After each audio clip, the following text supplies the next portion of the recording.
Laudetur Jesus Christus, loué soit Jésus-Christ, Amen. 7h45 en Bougimaï. Nous sommes le lundi 31e jour du mois de mars 2025. Bienvenue, mesdames et messieurs, à cette première édition d'information française sur la radio-télé Fraternité. Journal mis en onde par Daniel Kabeya dans une présentation de Jean-Claude Kazadi. Les titres. Visite et consolation hier dimanche des paroissiens de Saint-Ursula à la prison centrale de Mbujimaï. Les visiteurs leur ont amené des vivres et des non-vivres. Au quartier Bonzola 1, nous venons de l'apprendre, un homme s'est donné la mort par pendaison. 68 ans révolu, cet homme était exacerbé par la maladie d'un de ses petits-fils. Toujours au quartier Bonzola, cette fois-ci nous sommes au quartier Bonzola 2. Difficile de passer ce matin, les habitants de ce coin ont barricadé la route. Ils protestent contre la non-réhabilitation du canal qui avait cédé dernièrement et qui a détruit plusieurs maisons dans ces quartiers. Fraternité matin, deuxième partie, ça sera les sports. Nous allons vous parler du démarrage hier du championnat de l'entente provinciale de basketball du Kasaï oriental, les Probacor. C'est le ministre provincial de sport qui a lancé ce championnat. Voilà tout pour les titres, dans quelques instants, les détails. Radio-Télé Fraternité, c'est l'actualité à la vitesse du monde. Bonjour mesdames, bonjour mesdemoiselles, bonjour messieurs. Les paroissiens de Saint-Ursula ont consolé hier dimanche les pensionnaires de la prison centrale de Mbujimaï. C'est après la messe dite en la paroisse par le curé, conduit par leur curé, Monseigneur Grégoire Chimena, premier vicaire général, et son vicaire, l'abbé Bachala Jean. Ces paroissiens ont amené aux pensionnaires un don en vivre et non-vivre. Sur place, ils ont été accueillis par l'aumônier des prisons, l'abbé Bernard Ntumba Katalaï, qui avait présidé une célèbre syncharistique dans son homélie. L'aumônier a demandé aux prisonniers de faire leur introspection, de se repentir et de rentrer au Seigneur pour implorer sa grâce. Il leur a rappelé que seul Dieu reste le juge suprême. Dans ce mot, Monseigneur Grégoire Chimena a demandé aux pensionnaires de ne pas perdre leur espérance en Jésus. Il leur a montré qu'ils étaient venus partager avec eux pour accomplir les Écritures saintes. Après cette visite, les chrétiens de Saint-Ursula ont joué un match de football contre les grands séminaristes de Mbujimaï. Match remporté par les visiteurs sur la note de 2 buts à 0.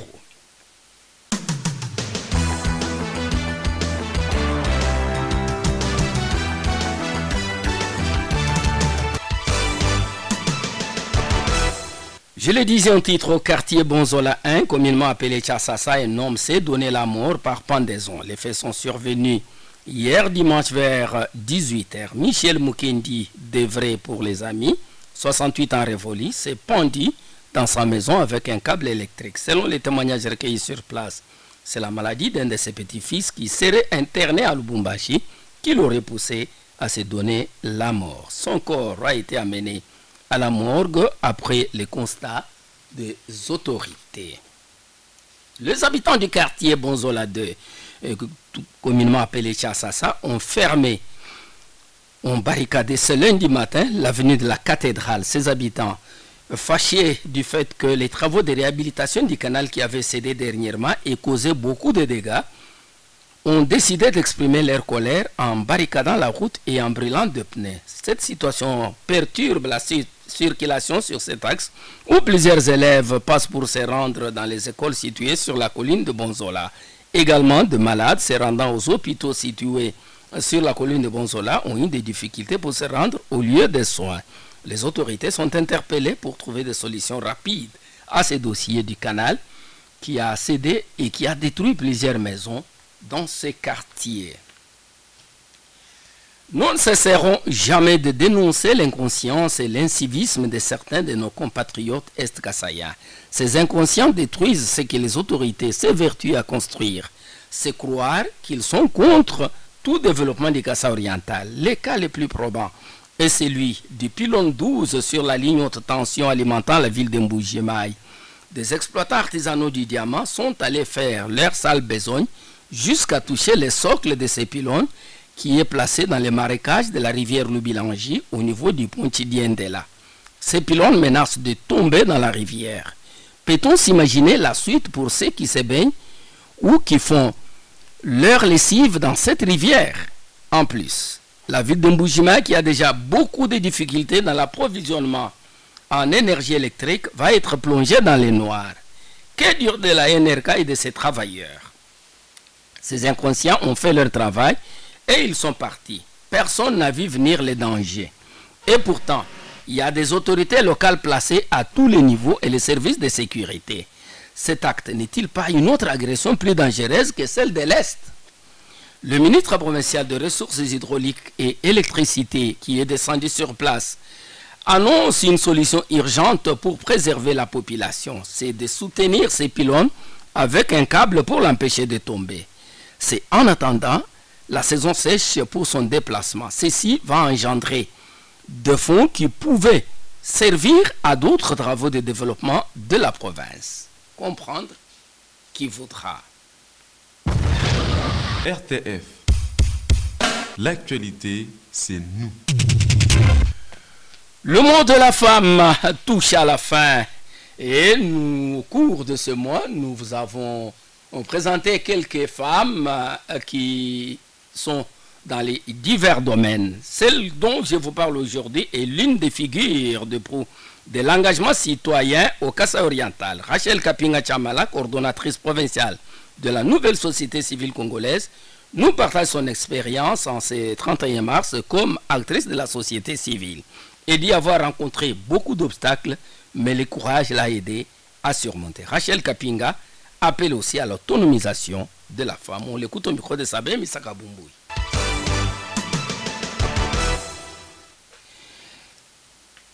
Vous suivrez Rachel Kapinga dans nos prochaines éditions. Je le disais, c'est la clôture du mois de la femme intervient ce lundi, mais sachez qu'il y a eu clôture samedi dernier du mois du droit de la femme au Club Fraternité. C'était au cours d'une conférence organisée dans l'enceinte du Centre Alpha.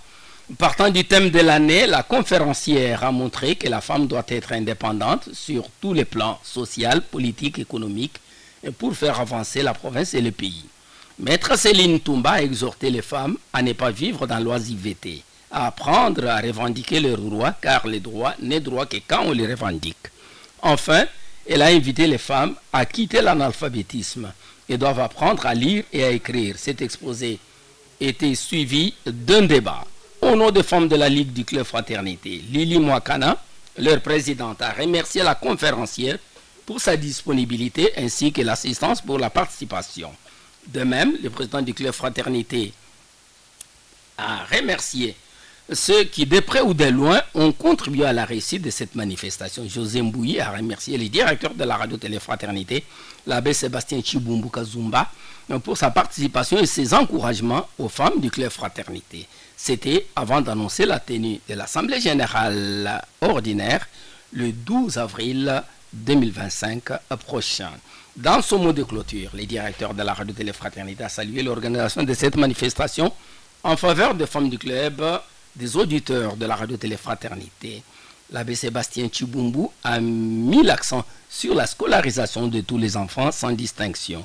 Il a émis le vœu de voir les comités actuels prolonger son mandat pour lui permettre de s'imprégner du fonctionnement du club Fraternité. Commencé par la prière dite par l'abbé directeur, cette manifestation s'est clôturée par la prière. RTF, la radio diocésaine de Mbuji-Mayi sur FM 103.1 MHz.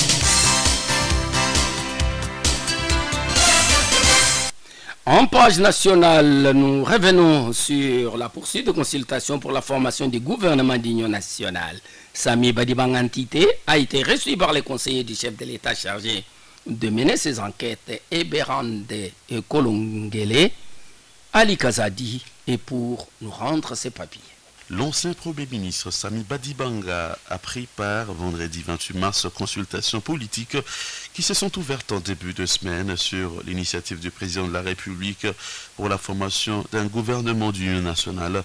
Devant la presse, il a mesuré l'urgence d'une unité entre les Congolais eu égard à la situation qui prévaut dans l'est du pays. Pour l'ex-premier vice-président du Sénat, toute la classe politique devrait répondre présente aux consultations en cours. Il estime qu'il n'est pas question, pendant ce temps, de remettre la responsabilité à qui que ce soit, mais plutôt de chercher à éteindre le feu. Ce dernier exhorte l'opposition congolaise radicale jusqu'à-là à répondre à l'invitation malgré la position affichée, afin de permettre au conseiller spécial de savoir ce que pensent les acteurs de l'opposition en vue d'engager une discussion. Bien avant cette initiative, Martin Fayoulou, Matata Pogno, Moïse Katumbi, Délice et Sanga et autres campent sur leur position selon laquelle la solution au problème auquel est confronté le pays doit passer par un dialogue entre Congolais, initiative prévue dans le cadre de la proposition de la 5OSCC dénommée Pacte social pour la paix et le bien vivre ensemble en RDC et dans la région des Grands Lacs. Merci Ali, nous prenons la page des sports. Fraternité Sport, le journal des sports. Le ministre provincial des Sports a lancé hier dimanche dans l'enceinte du stadium du Collège Saint-Léon les championnats de l'entente provinciale de basketball du Kasaï-Oriental et Probacor. Gaston Katambayi a rappelé à tous que le gouvernement provincial est déterminé à redorer les blasons de toutes les disciplines sportives. Il a demandé aux athlètes d'être disciplinés et de s'adonner à fond pour mériter le soutien des autorités. Bien avant, Christian Kabeya, président de l'entente urbaine, de l'entente provinciale de basketball du Kasaï-Oriental, avait remercié les autorités pour leur soutien au basket. Il leur a rappelé que cette année, le Kasaï-Oriental a 3 échéances auxquelles il doit répondre, notamment la sélection, les tournois interprovinces U20, la participation à la Coupe du Congo et également aux Jeux congolais. Il a sollicité le soutien des autorités pour voir les baskets s'épanouir au Kasaï-Oriental. À l'occasion de rencontres ont eu lieu, à 14h, l'ASB UM a battu l'ASB Boa 63 points à 50 et à 16h, le derby ASB IOM contre l'ASB Ignocop a tourné à l'avantage des IOM. Au finish, 47 points à 42, c'est le score à la fin. L'Inafoot Ligue 1, on a joué hier à Kolwezi pour le compte de la poule B. Le tout-puissant Mazembe est tombé devant Simba de Kolwezi sur la note de 0 but contre 1. Cette défaite, la deuxième de tout-puissant Mazembe pour cette année, bien sûr, n'a pas de conséquences. Mazembe étant toujours premier de ce poule. Dames et messieurs, c'est sur cette note que nous mettons un point final à ce radio journal. Au nom de toute l'équipe rédactionnelle, au nom de Daniel Kabeya qui m'a aidé à arriver chez vous, je vous dis merci. On m'appelle Jean-Claude Kazadi, le village à Mutombo. Rappel des titres avant de nous quitter. Visite de consolation hier dimanche des paroissiens de Sainte-Ursula à la prison centrale de Mbujimayi. Les paroissiens leur avaient apporté des vivres et des non-vivres. Au quartier Bonzola 1, nous venons de l'apprendre, un homme s'est donné la mort par pendaison, 68 ans révolu. Cet homme était exacerbé par la maladie d'un de ses petits-fils. Toujours au quartier Bonzola, mais cette fois-ci au quartier Bonzola 2, les habitants sont en colère. Ils ont barricadé la route ce lundi très tôt pour protester contre le non-début des travaux de réhabilitation du canal qui a fait plusieurs dégâts dans ces quartiers. Portez-vous bien chez vous. Prenez rendez-vous avec la RTF à 13h15 pour un autre numéro. Je vous dis bonne semaine.